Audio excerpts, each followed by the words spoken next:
Azadlıq heykəli Nyu-Yorkun və bütün ABŞ-ın ən məşhur simvollarından biridir. Bu, nəhəng neoklassik heykəl Azadlıq adasında, Nyu-York limanında yerləşir və okeandan gələn gəmiləri, xüsusilə köçmənləri salamlayır. Heykəl azadlıq, demokratiya və insan haqlarının ümumbəşəri rəmzi kimi qəbul edilir.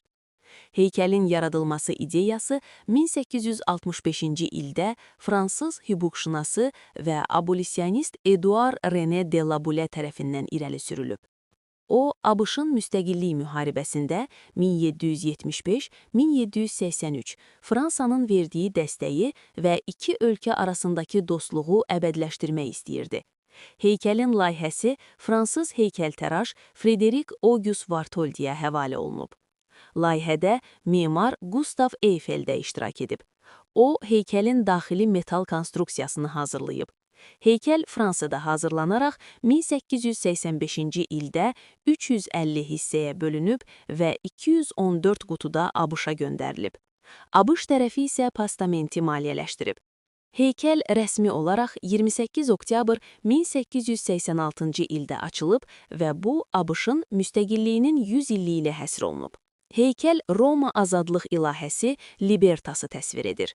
O, uzun xəlat geyinmiş, başında şüalı tac olan qadın şəklindədir. Tacındakı 7 şüa dünyanın 7 qitəsini və 7 dənizini simvollaşdırır. Sağ əlində yüksəkdə qaldırdığı azadlıq məşəlini tutur, sol əlində isə ABŞ müstəqillik bəyannaməsinin qəbul olunduğu 4 iyul 1776-cı il tarixinin yazıldığı lövhə saxlayır. Ayaqlarının dibində qırılmış zəncirlər köləlikdən azadlığı ifadə edir. Heykəlin özü 46 metr hündürlüyündədir, lakin postamentlə birlikdə ümumi hündürlüyü təxminən 93 metrə çatır.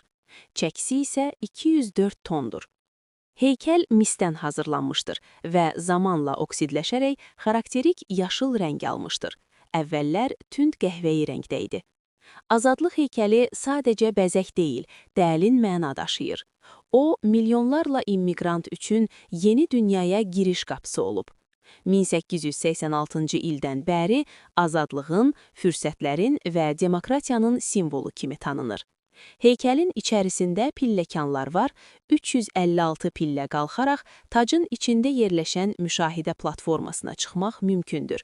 Oradan Nyu-Yorkun geniş mənzərəsi görünür. 1984-cü ildən etibarən UNESCO-nun Dünya İrsi siyahısına daxil edilib. Heykəllə bağlı maraqlı faktlar da mövcuddur.